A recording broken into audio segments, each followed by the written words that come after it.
Never. Never. All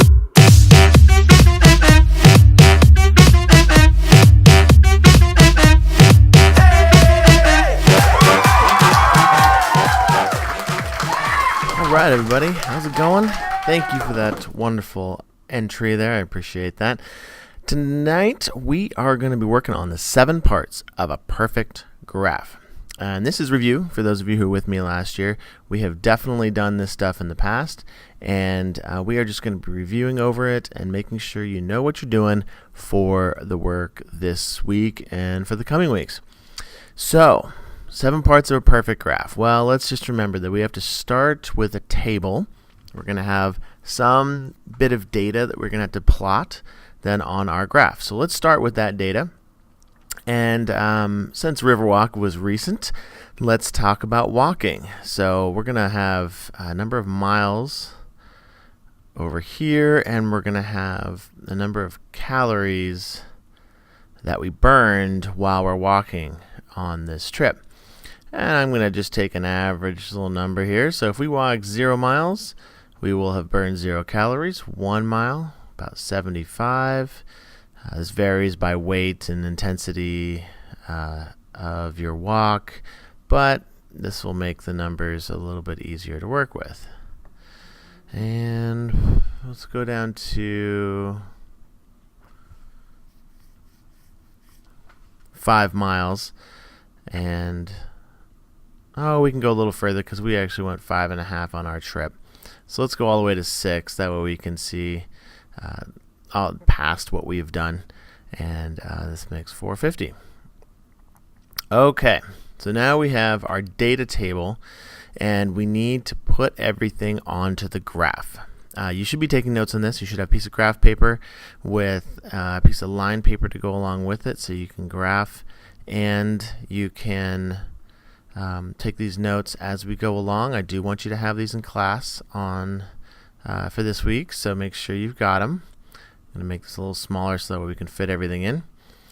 And so if you remember from last year, the first part of a perfect graph is the big L. This is one of my terms here, the big L.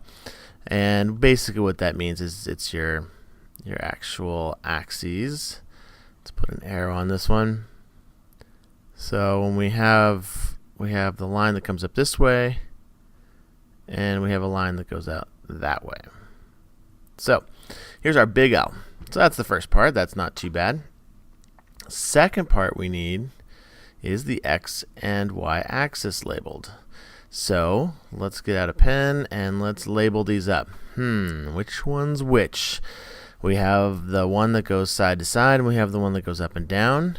I always remember it that the Y is the one with the long, tall arm, the long, tall side to it. So this is kind of a funky Y, but it makes you think of the Y-axis being long. And this one over here is the X-axis. All right. Number 3, variables are on the right axis. Okay. This is kind of a big one, if you remember. There's the dependent and the independent variable. One depends on the other. So our 2 variables are miles and calories. The question will be, is miles dependent on the number of calories burned, or are the number of calories burned dependent upon the number of miles you walk? And because that makes more sense that the number of calories you burn is dependent on how long you walk, then calories is dependent, miles is independent. So this is the independent variable, this is the dependent variable. And in this case, well, with all cases, the independent variable always goes on the x-axis. So down here, we're going to have miles, and over here, we're going to have calories.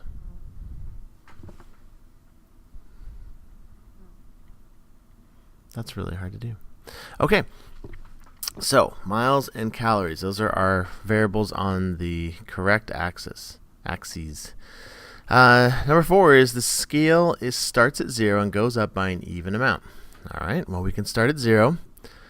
0 here for y, and 0 here for x. Now here's the tricky part. Miles goes up by 1, 2, 3, 4, 5, 6. And I'm going to skip lines because my lines are so close together and make it easier to write things in. So here's 1, 2, 3. And I'm going on these check marks here. 4. And in general, you want to try to spread out your data as much as possible. That way it's a little easier to read on your graph. And now when we go for our y, though, we have to go up to 450. So we can't just go 1, 2, 3, 4, 5. We won't make it. If we do 10s, 10, 20, 30, 40, 50, 60, 70, 80, 90, 100, that's about halfway. I already know I'm not going to make it. 20s, that'll get me up to 200, which is going to be close because we need to go up to 450. So I'm going to choose to go up by 25 each time, which means that every other will be 50. So there's 50, and there's 100, and there's 150, and 200, and 250. Hopefully you can do a better job at writing. My scale here is pretty small. 350 and 400, and last but not least 450. Okay, so now I have my scales. They go up by an even amount each time, and they start at 0. Data points are plotted. All right, let's plot our data. I'm going to go ahead and use a different color just so it stands out a little bit. My first plot point was 0, 0. My next point is 175, so I'll go over here to 1 and up to 50, and there's my 75 point, and make a dot. And then my second one is 2, 150, so here's 2, and I go up to 150, which is right there. This pen is making the worst dots in the world. 3, 225, come all the way up to 225 right here. And 4, 300, which is up here. Plot that. 5 is 375, which is right there. And then 6 is at 450, which is right there. Remember, they should always be on the crosses of the lines. This is 300, 325, 350, 375 will be right in between those two. So even if I don't have it marked, I can still plot that point.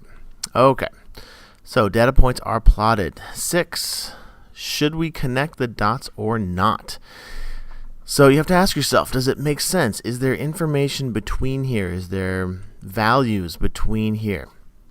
For example, if I walk 1.5 miles, will I burn somewhere between 75 and 150? And the answer is yes, I would have a value there. So in this case, I do want to connect the dots. So let's go ahead and put a line through here. And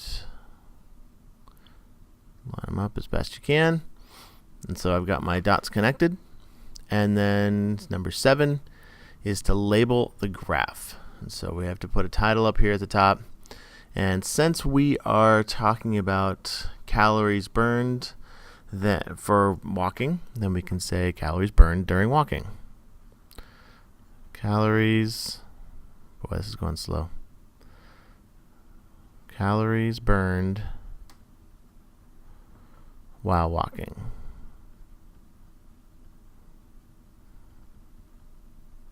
All right, that's my title, calories burned while walking. And all 7 parts of a perfect graph are on here, which is great. All right, so you should have the notes on this. You should have the graph done here. We're going to do some more of this tomorrow. One more piece. We have a little bit of vocabulary to throw at you today, which means that Captain Vocabulary will be with us. So please give a warm welcome for Captain Vocabulary. Hello, everyone. Thank you very much. Yes, Captain Vocabulary here is here again to make sure you know your vocabulary, because vocabulary is important. important. That's right, very important. Well, today we're talking about linear. Linear, that's right, linear. So, when we are talking about graphs, you need to remember that linear on a graph looks like a straight line. Yes, of course you have to write this down. Are you kidding me? This is vocabulary. It's very important. You always have to write down vocabulary because vocabulary is important. So, linear. Write down linear. On graphs, they look like a line. That's right. Maybe they're not perfect. Most of the time they are, but sometimes they're just close to looking like a straight line. If that's the case, then it is linear. If you're looking at the table in a graph for a set of data, then it has the y values going up by an even amount. That means, just like on your scales, remember scales should always go up by an even amount. That means in a table it looks like it always goes up by 5, or it goes up by 3, or 20, or 15. Doesn't matter, but as long as it goes up by an even amount, it's linear. On the equation, and we've only talked about this a little bit last year. Of course, I wasn't there to do that with you, but I am now, and that's what matters most. In an equation, it'll look like y equals mx plus b. And you may or may not remember what y equals mx plus b is standing for, and that's okay, because we'll talk about it more this year. So, linear looks like a straight line, goes up by an even amount. That's linear. And remember, vocabulary is important. Thanks, Captain Vocabulary. That was great. You're always so good at getting that vocabulary out for us. I really appreciate it. All right, well, before we go, I have your joke for the day. So, here is your joke. How many tents will one campground hold? How many tents will one campground hold? And I'm going to do something different today. I'm not going to give you the answer. Oh, no. You're going to have to try to guess the answer, and then I will give it to you in class the next day. So, I hope you have your thinking caps on and you try to remember it, and then tomorrow I'll give you the answer. All right, everybody, have a good one. Take care. I'll see you in class. Never.